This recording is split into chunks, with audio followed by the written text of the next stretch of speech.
Hoy vamos a hacer algo un poco meta, porque vamos a hablar de cuestiones audiovisuales. Siendo esto un podcast con imagen, pues oye, tiene su gustillo, tiene su cosa. Y vamos a hablar, lógicamente, de cómo nos afecta esa ventanita a través de la que conocemos cosas de la realidad que no ocurran en nuestro día a día. Permite que me cuele en tu oído. Esta voz que estás escuchando no soy yo, son solo chisporroteos eléctricos en el interior de tu cabeza. Tu particular versión de mí, Ignacio Crespo, médico y divulgador científico. Y ahora que habito en tu cerebro, ya podemos empezar Mentescopia, un podcast de Cibersam patrocinado en convocatoria competitiva por la FECIT. Nuevo programa de Mentescopia y como siempre tenemos a dos perfiles complementarios para poder tratar este tema. Por un lado tenemos a Eduardo Prades, que es psiquiatra en un centro de salud mental y además aficionado al cine. Edu, ¿qué tal? Hola, buenas tardes. Buenas tardes, con ganas de escucharte porque sé que esto es un tema que te gusta, no solamente por el punto de unión que puede haber con tu disciplina, sino porque, oye, es una de tus aficiones, ¿verdad?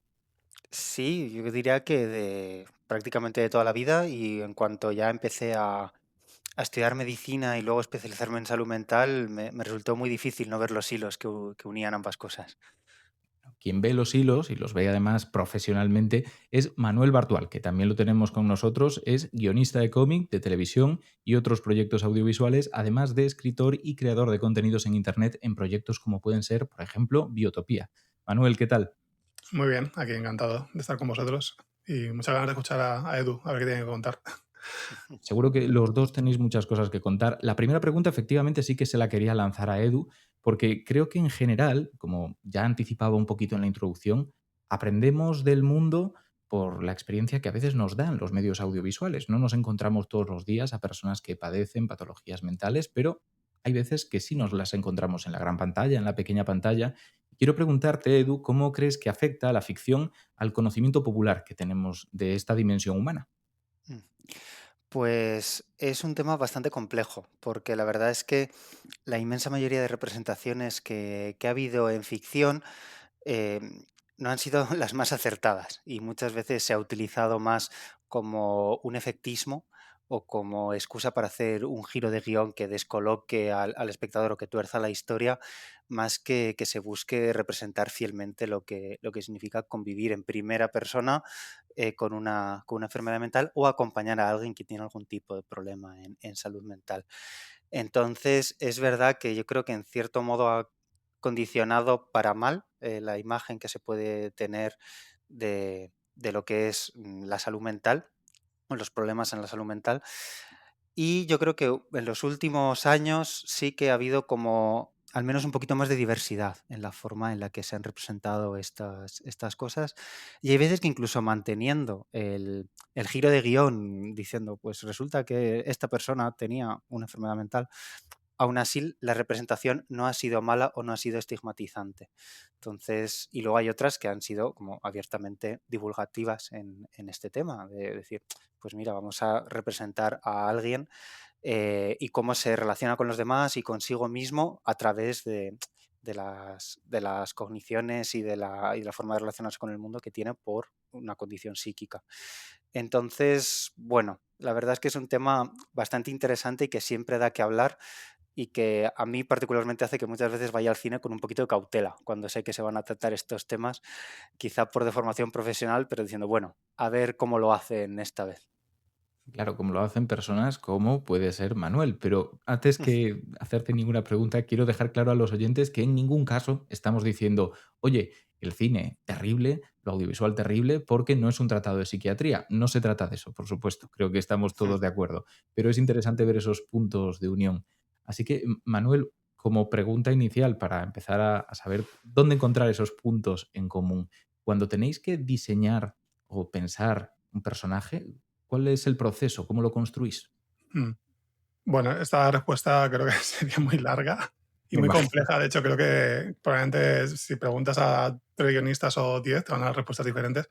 Pero sí que creo que hay algo en común y creo que de algún modo creo que sí todos podemos acabar llegando a un consenso, que es que para diseñar un personaje normalmente partes de qué es lo que el personaje desea o necesita y qué va a hacer o qué está dispuesto a hacer para conseguirlo, ¿no?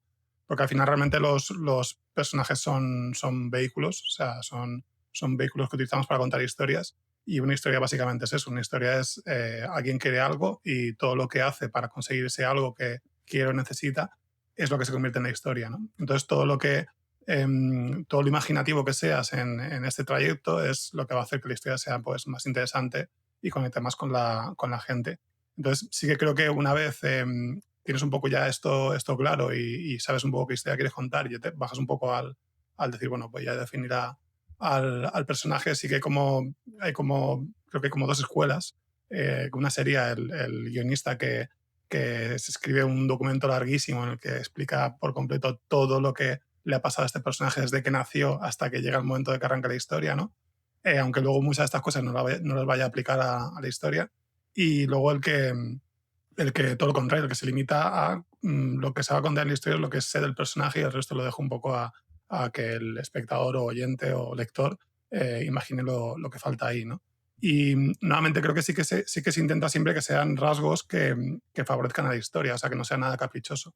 Siempre que sean, pues, manías o curiosidades o maneras de relacionarse o gustos o preferencias que de algún modo acaben conectándose con la historia, aunque en un primer momento no lo parezca, ¿no?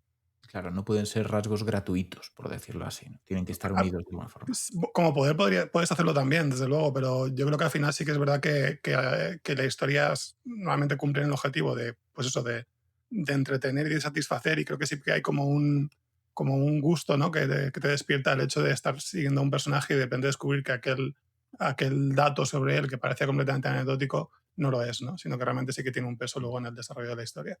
Claro, corrígeme si me equivoco, pero entiendo que cuando hablas de por qué hace lo que hace, hablamos de ese concepto que escuchamos tanto de motivación, ¿no? Del actor Sí. diciendo es que no encuentro la motivación de mi personaje o este personaje es plano porque le falta una motivación. Sí, sí, totalmente. Sí, no, y a ver, yo creo que hay gente luego también que sí que empieza trabajando a partir del personaje, pero me parece más habitual arrancar con una idea o una pregunta que te hagas o una escena que te ha venido a la cabeza y que digas, vale, ¿y esto a quién le pasa, ¿no? Que al revés, ¿no? O sea, creo que generalmente es más fácil empezar por un chispazo de algo que te sirve para arrancar la historia, aunque no sea el punto de partida de la historia, aunque sea luego realmente algo que va a suceder en la mitad o hacia el final, y luego a partir de ahí ya ir diciendo, vale, ¿y esto quién va a protagonizar esta historia? Porque puedes tener como al personaje más interesante del mundo, pero si tampoco sabes qué hacer con él. Claro. Lógico. Encontrar la motivación supongo que no siempre es fácil y esto es una pregunta que quiero hacerte, Edu, porque cuando yo al menos me pongo una película, una serie y no apago lo suficiente la formación de médico, es cierto que cuando veo las motivaciones hay veces que digo, uff, todas ellas se retrotraen o una gran cantidad de ellas a la infancia del personaje. Y no sé cuál es tu perspectiva, pero me da la sensación de que está muy, muy presente, tal vez más de lo que realmente luego está en los trastornos mentales.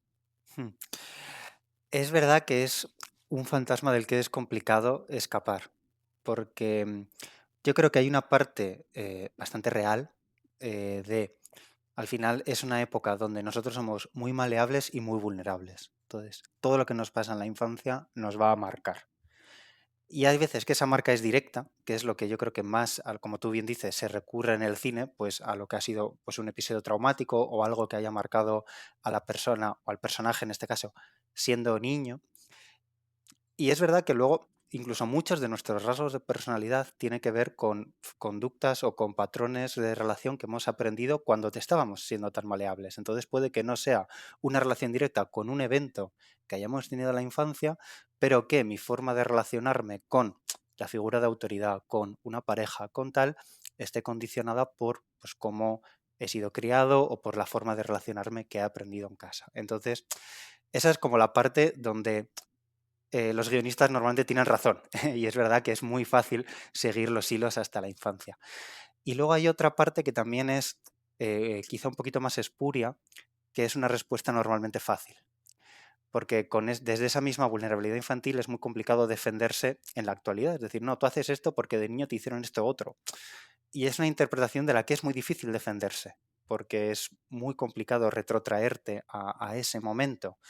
Y, y de hecho esto pasa mucho cuando ves en una película un personaje manipulador, esto lo utilizan.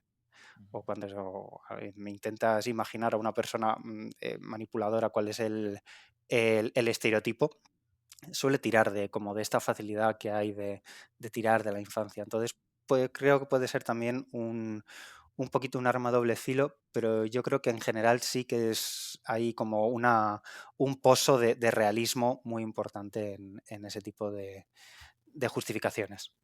Claro. Estamos hablando de todos modos de cuestiones muy complejas, lógicamente, en este Mm, caso parecen meridianamente claras porque las estamos hablando contigo, que eres un profesional sanitario, pero el trabajo en general, ya no digo solamente el de guionista, en general está muy mal. Hay que sacar a destajo contenido, y lo digo mm, yo que trabajo en un periódico además.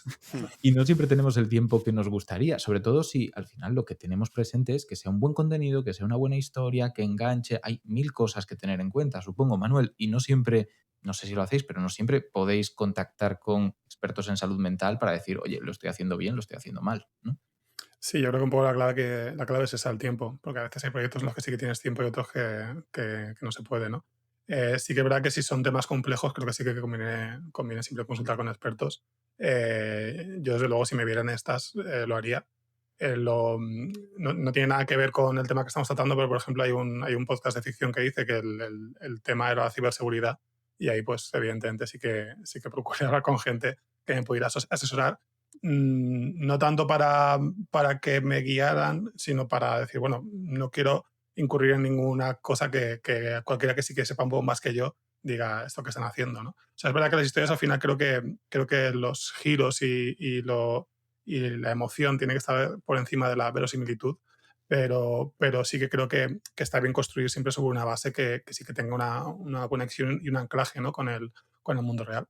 Claro. Este ejemplo me gusta mucho. Quiero preguntarte, porque cuando en ese caso, para hablar de bioseguridad, bio o ciber, no sé qué. Ciberseguridad. Vale, me imaginaba, porque también podía ser cuestión de datos genéticos y tal, pero de ciberseguridad, consultas con expertos, no digo la motivación del personaje, sino la tuya, ¿no? ¿Cuál es la motivación detrás de esta consulta? Entiendo que no es convertirlo en un documental, como dices, la emoción tiene que estar por delante, pero que es tal vez que no se saque al espectador informado porque diga, ostras, es que esto falla, esto encuentro aquí errores. O... Sí, sí, básicamente como pues igual le puedes consultar en una primera fase o cuando ya está más avanzado, ¿no? Como decir, ya mira, bueno, estamos contando esa historia, esto tiene sentido. O sea, quiero decir, más allá de consultar con un experto, pues tú también ya te documentas, ¿no? Pero igual si vas más a cosas más específicas, sí que está bien igual hablar con alguien que controla más que tú, porque de esas conversaciones, más allá de lo que te pueda aportar, de lo que ya estás trabajando, te puede dar ideas que no has, en las que igual simplemente documentándote no has llegado, ¿no? Claro. Entonces, en ese sentido, siempre me parece interesante y yo, desde luego, siempre que tengo tiempo y puedo y estoy trabajando en una historia en la que hay algún componente en la que se va de lo que es mi conocimiento, pues sí puedo consultarlo, pues desde luego que lo hago. Y vamos, ahí creo que hablo desde luego por muchos otros guionistas que, vamos, lo que más nos gustaría sería tener tiempo y dinero para poder consultar y porque al final, pues bueno, las historias van a ganar. Totalmente. Justo en el caso de la ciberseguridad, lógicamente es relevante que sea riguroso. En el caso de la salud mental tiene el otro componente, no solo de convertirlo en un documental, sino no dar imágenes falsas sobre cómo se comportan personas que al final están en nuestro entorno. Y eso ya es un poco más peliagudo, por lo que tal vez, aprovechando este llamamiento, ¿no?, a trabajar en mejores condiciones, sea bueno recordarle a los medios de comunicación que cuando se va a hablar de estos temas, conviene que haya tiempo y dinero para hacerlo bien. Edu, quiero que nos comentes si hay algún caso que te venga a la mente, algún producto que digas, ostras, es que esta película, esta serie, esta sí que lo cuenta bien, ya sea porque le ha dedicado mucho tiempo, porque ha dado por pura chiripa en el punto, pero que da un contenido que es riguroso. Hmm. Pues a mí me gustó mucho Lars y la chica de verdad. Mm, Lars and the Real Girl, creo que es en original. sí. em, que dentro de que sigue siendo una peli, o sea, que no trata de ser documental, habla muy. Presenta como un caso frontera que es bastante fiel a lo que vemos en consulta, que muchas veces no es fácil filiar el que le está pasando en la película. Yo viéndola digo, pues no sé si es un chico que es autista, si es un chico que es psicótico, si es un chico autista con una psicosis injertada. O sea, es un caso que a nivel de psicopatología daría mucho que hablar, y se centra mucho en la película en ver cómo repercute la excentricidad de este chico en todo, en su familia y en el pueblo. y es atendido por un médico de cabecera, por un médico de familia que había hecho la carrera de psicología y ofrece una visión muy bonita de lo que es un vínculo terapéutico o de cómo debería ser un vínculo terapéutico. Muchas veces cuando aparece un psicólogo o un psiquiatra en una peli de estas suele ser el antagonista, como el que no cree al protagonista, el que le fuerza, el que le coerce para hacer cosas que no quiere hacer, para ingresarse, para tomar medicación. Y aquí lo plantean como una escucha abierta, no interpretativa, un acompañamiento muy cuidadosa a la hora de hacer devoluciones, a la hora de proponer, a la hora de abordar a la familia y al resto del pueblo. Entonces, a mí es una peli que me gusta por eso, porque ya no solo es una visión de un poquito más realista de cómo es convivir con una persona que le pasa, que tiene un problema de salud mental, sino también incluso cómo debería ser la atención. Ujú. Qué bueno. Manuel, veo que estabas asintiendo en el caso de esta película, ¿no? Hemos encontrado un punto en común ya. Sí, o sea, la vi hace mucho tiempo y no me acuerdo mucho, pero sí, cuando lo he mencionado me he acordado de ella. Sí, sí. Se recuerdo que me gustó. Bueno, eso ya está bien, es un punto del que partir.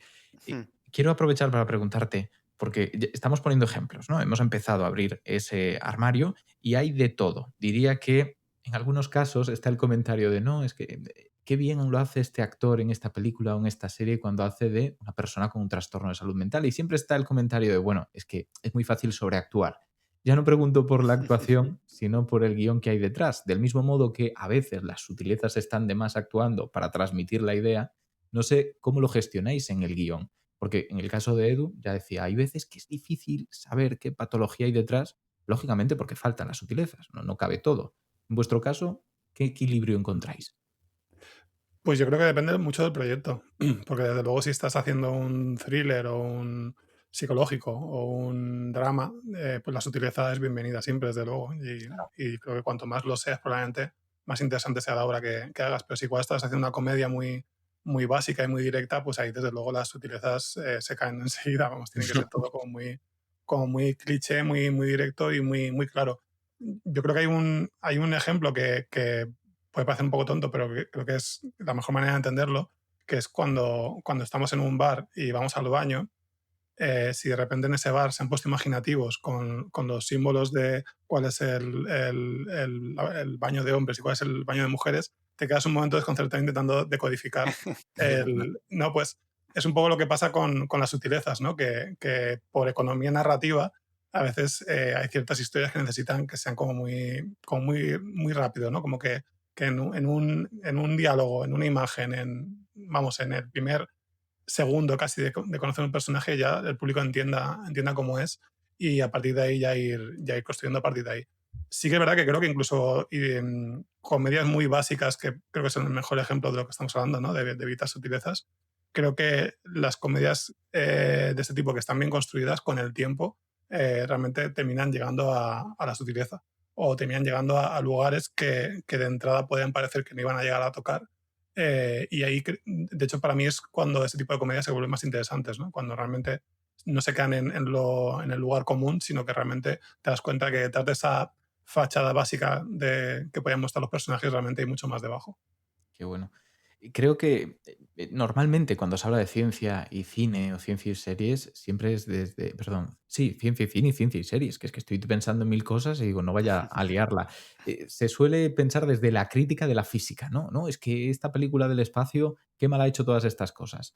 En este caso estamos viendo esta otra dimensión, una cuestión más relacionada con la salud mental, y vemos cómo incluso en un caso tan sensible como esto, claro que hay motivos para hacer las cosas como se hacen, sean mejor o peor, reflejando la realidad. Cuestiones laborales, por supuesto. Cuestiones del mensaje, porque no puedes mandar mil mensajes, tendrás que elegir uno, comprometerte y hacer que sea claro. Y eso irá tal vez en detrimento de otros, no solo de salud mental, sino pues quizá de mensajes políticos, incluso de cuestiones de valores. Y quiero preguntarte, ahora que hemos contextualizado esto, Edu, de que las cosas no se hacen mal porque la gente las haga mal y punto. En todo caso es porque se está buscando otra cosa que sí se hace bien y es imposible hacerlo todo al mismo nivel. Quiero preguntarte, ¿qué película recuerdas tú que sea contraria, en ese caso, a Lars y la chica de verdad? Una película que te haya dejado una marca de, ostras, esto regulea mucho en temas de salud mental. Bueno, vaya por delante antes de meterme en tema, o sea, yo cuando digo que voy un poco de uñas o un poco con pies de plomo cuando voy a ver una peli donde que se va a tratar algo, es pura deformación profesional. O sea, que yo voy al cine sabiendo que voy al cine, que voy a ver una obra de ficción y, y yo creo que si no me dedicas a esto, probablemente pues ya está, la vería, pasaría un buen rato y punto. Pero hay como un punto más de decir, es que se ha quedado corto en esto, o manda un mensaje que puede resultar dañino. Pocas veces pienso que haya como una maldad o de verdad algo Por supuesto. detrás. Así como que me hayan sorprendido para mal. A ver, hay muchas películas que han pasado mal, o sea, que no pasan el paso, o sea, que el paso del tiempo les sienta mal. Por ejemplo, Psicosis en ese aspecto es terrible. O sea, para empezar, ni es un psicópata, que es lo que significa el título en inglés, ni es un psicótico, como dice el título en español. Eh, lo ponen como una persona excéntrica para mal, incomodante, rara. Hay también un tema, pues, muy de casi de géneros, como míralo, se traviste. O sea, hay un. Y luego toda la película está encaminada al giro final de guión. Es decir, que ahí, cuando se habla de salud mental, siempre es para ponerlo en la justificación de lo extravagante, de lo raro, de lo nocivo y de lo incomodante. Entonces, cuando ya construyes una peli entera donde todo el misterio se soluciona en, no, mira, es que tenía un trastorno mental. Ahí es cuando yo sí que de verdad tuerzo un poco el morro de decir, joder, esto sí que puede mandar un mensaje equivocado, porque al final hay mucho aprendizaje vicario. Es decir, tú puedes no tener ninguna persona en tu círculo que tenga alguna enfermedad mental, pero vas a aprender por los medios que ves, vas a ver por los libros que lees, las series que ves y las pelis que ves. Entonces, ahí sí que creo que puede haber como un puntito de peligrosidad en este estigma. Claro. Porque Y son además giros que lo asocian con que sean peligrosos e impredecibles. sí, justo, no hay ningún giro que sea para bien. Bueno, Y también yo no lo hay, conozco, pero seguro que sí, alguno. sí, y también conozco muy pocas pelis, que quizá aquí vosotros sí que conocíais alguna, donde hay alguna representación en salud mental que no sea central en la historia. En casi todas que me están viniendo a la cabeza, donde esté bien o mal representado, pero siempre es como un eje central. Nunca hay como un personaje secundario donde le pasa algo y ya está, y tiene que ir al médico o al psicólogo o tal. Y en ese aspecto también hay una peli que es como muy de serie B, pero que también es una peli que me estaba gustando mucho, se llama I Am a Ghost, soy un fantasma, pero creo que en español le dejaron el título en inglés, que es una peli de serie B de terror, australiana creo, que, bueno, es un poco spoiler ya hablar de esto, pero de nuevo es una peli muy rara, muy guay, muy incomodante y el giro final, ¡pum! No, es que la protagonista tiene una enfermedad mental. Y ya está, y se quedan tan anchos, créditos finales. Y es como, de verdad, es como todo lo que había para justificar el resto de peli que estaba súper bien hecho y era muy creepy y muy siniestra. Entonces, a mí esas son las que normalmente me suelen eh, valo- valorar para mal la peli al haberla terminado. Manuel, tengo una curiosidad, porque nuestra perspectiva de todo esto supongo que está sesgada, pero tú que estás en el mundo del guión, guiones como los de Psicosis, que hemos aquí criticado un poco. Tal vez a mí, y ya digo por sesgo, se me hacen impensables ahora mismo. Tal vez tenemos más conciencia sobre estas cuestiones y no las banalizamos tanto como para decir, no, no, es que era por una cuestión de salud mental y giro en el último momento y finalización. Sí, a ver, yo creo que evidentemente Psicosis estamos hablando de una película de 1959, o sea que ya han pasado unos Sí, o 60 y poco, o sea, o 60 muy vieja. sí, vamos, que ya tiene su tiempo, ¿no? Y hay temas que desde luego no se trataban igual en los años 50, pero es que ni hace 10 años, o sea, o hace 15, ¿no? O sea, hay temas que ahora realmente ves historias que se han quedado muy viejas y realmente no lo son tanto, ¿no? Entonces, en ese sentido es normal, ¿no? Y claro, yo cuando Psicosis es una de mis películas favoritas,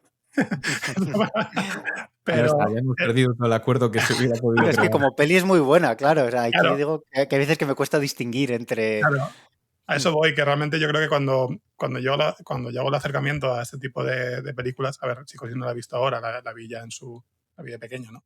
Pero es verdad que cuando sí que veo cine o series o leo libros de hace tiempo, entiendo que me voy a encontrar con temas y con formas de ver ciertas cuestiones que desde luego con ojos de hoy no van a ser para nada Total. válidas o aceptables o se te van a quedar pues como muy antiguas. Es verdad que yo en ese sentido las valoro por su...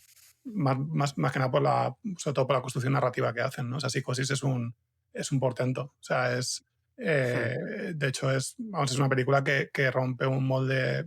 O sea, es una película que, deriva muchas otras películas, que algunas, de hecho, que todavía trataron peor este tema que estaba comentando Edu, pero que al mismo tiempo, narrativamente sí que abrió un melón que no estaba abierto, que era el hecho de repente de quedarte a mitad de película sin la protagonista. O sea, y para mí eso, ahora lo podemos ver, o sea, cuando lo ves con ojos de hoy tampoco te sorprende tanto, pero ponías en ojos de la gente que la vio en su día, ¿no? O sea, es un momento como muy loco de decir, pero era ¿con quién me quedo? ¿Con quién voy? O sea, ¿qué ha pasado aquí, no? O sea, es muy rupturista. Y bueno, y luego que está dirigida increíblemente, ¿no? Pero bueno. Pero vamos, que entiendo perfectamente, ¿no? O sea, si te ciñes a la parte más de cómo tratan ciertos temas, pues vamos, puedes desmontar Psicosis y puedes desmontar obras, como digo, no tan antiguas. Sin duda, segurísimo. Mías también, ¿eh? O sea, yo veo cosas que escribí hace 20, 25 años y digo, madre mía. Pero bueno, eso está bien, eso está bien. Porque digo, vale, ya no Bueno, estoy eso es ahí. que hemos cambiado, sí.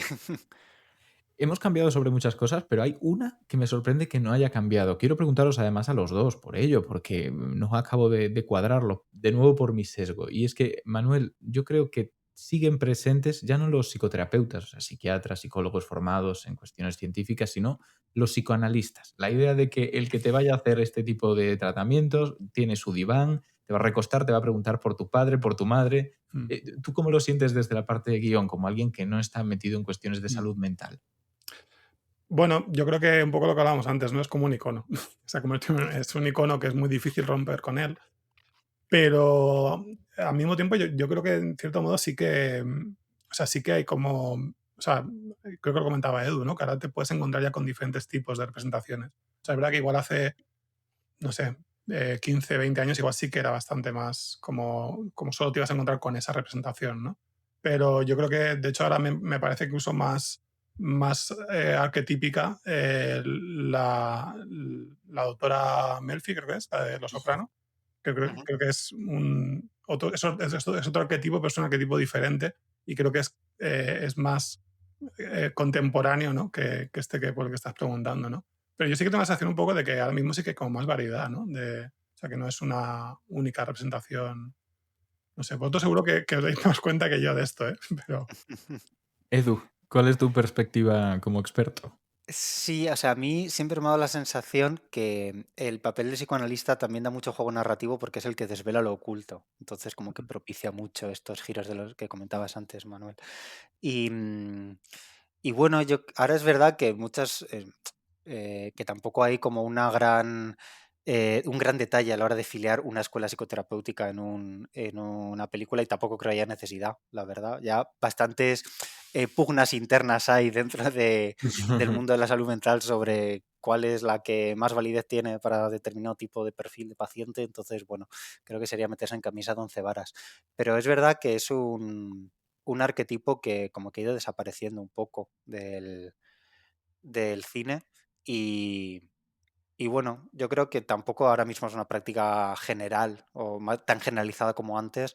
Entonces yo creo que ahí los medios han ido un poco secundarios o sea, a la zaga de lo que ha sido la realidad.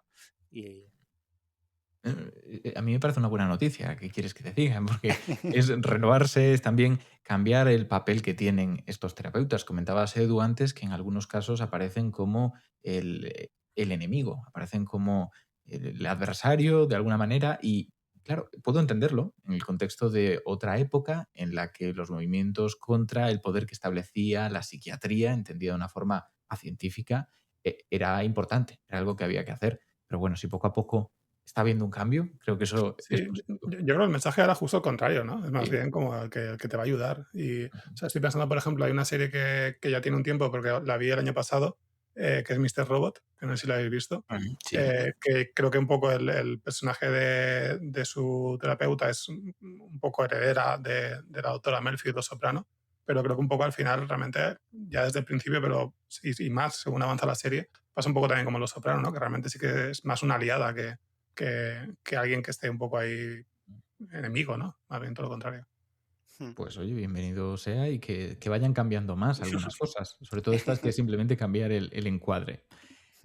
Hay otra cosa que tenía aquí en la recámara y que quería preguntaros. Voy a empezar a preguntártela a ti, Manuel, y luego pasamos a Edu, porque creo que también es un punto en común desde dos perspectivas. Tal vez la primera, la que te haga a ti, Manuel, sea más, no lo digo en el mal sentido, pero superficial, porque te quiero hablar de cuestiones de tratamiento, cuestiones terapéuticas. Claro, no es que vayáis a dar vosotros como guionistas la solución a los problemas de salud mental que tienen las personas que os consumen, pero para cuestiones básicas, un momento en el que uno se encuentre ansioso, triste, puede que el contenido sea una forma de evasión, simplemente una manera de sobrellevar la vida. Yo creo que sí. Vamos, desde ya no solo como guionista, sino como lector y espectador, para mí la ficción es un momento como de desconexión y de bueno, no solo desconexión, incluso también con diálogo, un diálogo un poco extraño, porque realmente no es un diálogo real, pero sí que como completar un poco lo que me está proponiendo, ¿no? Las personas que están detrás, ¿no? de la obra que estoy viendo o leyendo. Y en ese sentido, a mí sí que yo puedo decir que a mí se me ha acercado gente a veces o me han escrito para decirle, oye, muchas gracias por esto, porque este podcast que escribiste o este hilo de Twitter que leí me pilló justo en un momento que necesitaba esto. Y verdaderamente son los mensajes que más te llegan, porque de repente ves que eso que has estado tú ahí rumiando en tu cabeza ha servido para generarle pues eso, como algo bueno, ¿no? A alguien que en ese momento necesitaba eso mismo, ¿no? O sea, recuerdo el caso que más recuerdo fue cuando mi hijo era muy pequeño, que tuvimos que operarle de una operación que no tenía ningún riesgo, pero como padre primerizo, pues ya os podéis imaginar, Lógico. estaba como totalmente histérico. Recuerdo estar allí como esperando porque lo habían metido a la sala para operarle y hay un momento que se acerca una enfermera y me dice, perdón, Manuel Bartual, y yo, sí, sí, sí. Y ya como, ya estoy a punto de Claro. preguntarle, ¿qué tal? ¿Cómo ha ido todo? Me dice, oye, muchas gracias porque el hilo de Twitter que escribiste me pilló en un momento que estaba en las guardias y de verdad que me vino muy bien, tal. Y yo, gracias. Bueno, como que el momento, como lo cuento porque fue como el momento menos esperado, ¿no? De, Claro. de, de encontrarme a alguien que se fuera a acercar a mí y decirme, oye, esto me ayudó mucho, ¿no? Y me ha pasado mucho de gente de incluso decirme, lo leí con mi padre, que yo que sé, estaba enfermo y no vino muy bien, no sé. En ese sentido creo que sí que la ficción a mí desde luego me parece que puede ayudar. Hombre, tiene un papel central en nuestra vida, así que de alguna manera tiene que relacionarse con esas situaciones por las que pasamos. Edu, ya de una manera un poco más terapéutica, ¿hay ocasiones en las que se utilice la ficción de forma reglada para tratar algún tipo de problema? Eh, sí, sí, yo diría que sí, en ambas formas de las que habéis mencionado. Hay una que es puramente evasiva, que me parece que tiene mucho valor y que muchas veces se menosprecia, que es como, nada, tú te pones esto y te entretienes. Y es como, jo, pero es que cuando una persona está hipercentrada, por ejemplo, en una rumiación obsesiva dentro de un cuadro depresivo, el poder desviar el foco hacia una obra de ficción, o sea, eso tiene No un es valor. baladí, Eso, ¿no? claro, o sea, eso no. Y no es que esa obra de ficción sea de usar y tirar o porque sea considerada mala, o sea, eso puede tener mucho valor en el día a día de una persona que está sufriendo. Eh, o como pues estas anécdotas que cuenta Manuel. O sea, yo soy uno de esos que leyó el hilo de Twitter. Pasa que yo en ese momento me estaba pillando estudiando, entonces también me sirvió mucho para poder cambiar el foco. Eso nos puede dar como un espacio que consideramos propio. Cuando estamos muy a merced de las circunstancias y de repente dices, pues mira, voy a parar lo que sea que me está pasando para centrarme en leer un hilo de Twitter, para ver una serie, para ver una peli. Eso puede aportar mucho a la persona. Em, Hay veces que si a ti te gustan estas cosas y el paciente que tienes delante también resuena con esta forma de trabajar, lo puedes utilizar como excusa para sacar ciertos temas. Es lo que se puede llamar filmoterapia. Es decir, tú le recomiendas una peli o una serie al paciente y luego se comenta para ver con qué aspectos ha resonado o no, y eso te puede servir de excusa para abordar problemáticas que el propio paciente trae. Sobre todo en pacientes que tienen como mucha dificultad para reconocer las propias emociones, es más fácil como ponerle cierto espejo delante eh, y que pueda verse reflejado. Por ejemplo, una psiquiatra con la que trabajé, trabajaba en infantil, lo hacía con libros. Recomendaba libros a sus pacientes y luego los comentaban siempre o sea, ambas partes sabían que ese libro se iba a explicitar luego en consulta, los temas que trataban, los personajes que había. Y, y luego hay una parte que es como un poco más etérea, que se sale un poco de la consulta, que es, o sea, cómo una obra de ficción puede resonar más allá con una persona, más allá del entretenimiento. Pues eso, gente que ve una peli y dice, esta peli me ha salvado, o este libro me ha salvado. Y es porque esto que a veces se puede hacer en consulta, a veces que no hace falta tener un otro para hacerlo. Es decir, tú puedes ver una película que aborde un cierto tema, que no tiene por qué ser explícitamente de salud mental, y a ti te haga alcanzar un insight o te abra un espacio de reflexión en el que tú puedas llegar a ciertas conclusiones que por ti solo no estabas pudiendo llegar. Y aquí entra como la importancia, yo creo, que tiene el autor, o sea, el guionista, el director, todos los que ponen en escena, o el escritor en caso de un libro, pues al final está volcando una parte de sí, y es esa parte de sí que está volcando con la que luego el espectador o el lector resuena. Y yo creo que en ese aspecto pues todos tendremos en la cabeza alguna obra que la hemos visto y nos hemos hecho a llorar o nos hemos reído como desde un lugar especialmente profundo, y eso pues tiene un potencial terapéutico, o sea, más terapéutico del día a día, o sea, más allá de la consulta. Les digo, eso también es una forma de sentirnos conectados y de sentirnos entendidos que tiene muchísima importancia de una manera totalmente transdiagnóstica en salud mental. A mí, de hecho, hilando con esto que estás diciendo, hay una cosa también que me parece muy interesante y es cuando de repente me encuentro con alguien que me comenta algo que ha escuchado o leído mío y me cuentan cosas que yo no veo que estén en ningún modo ahí, ¿no? Pero que a él le ha servido esa historia para llegar a ciertas conclusiones o lugares que a mí no se me habían ocurrido. Y a veces incluso lo contrario, igual que vengan y me comenten cosas que yo no era consciente de que estaban ahí. O sea, que es un poco hilando con lo que os decía antes, ¿no? Un poco de este diálogo que se puede mantener, de repente darte cuenta y decir, ostras, es verdad que aquí metí esto y no era para nada consciente, ¿no? Entonces, en ese sentido, creo que también es muy curioso la ficción. Al final lo que hemos hecho es recoger ejemplos de cómo somos animales a los que les flipan las historias, nos contamos historias sobre lo que nosotros hacemos incluso, las historias nos construyen, las construimos, vamos, que hay una serie de relaciones en todas las direcciones que hay que tener en cuenta, pero no siempre es fácil tener en cuenta. Así que, Edu, Manuel, muchísimas gracias por haber venido y haber abordado uno de estos temas que no tienen fin, pero bueno, hemos hecho lo que hemos podido en 35 minutos. Pues nada, gracias a vosotros. Un placer. Muchísimas gracias a los dos, un placer. Este podcast pertenece a Mentescopia, plataforma transmedia de divulgación sobre salud mental liderada por el Grupo de Investigación de Psiquiatría Translacional, SINAL, perteneciente al Instituto de Biomedicina de Sevilla y al consorcio CiberSam, con la colaboración de la Fundación Española para la Ciencia y la Tecnología, Ministerio de Ciencia, Innovación y Universidades, FECIT. Idea del podcast, guión y locución, Ignacio Crespo. Producción, edición y difusión, Oikos MSP. Puedes escucharlo en podcastidae.com, en tu reproductor de podcast favorito, o verlo en vídeo en el canal de YouTube de Mentescopia.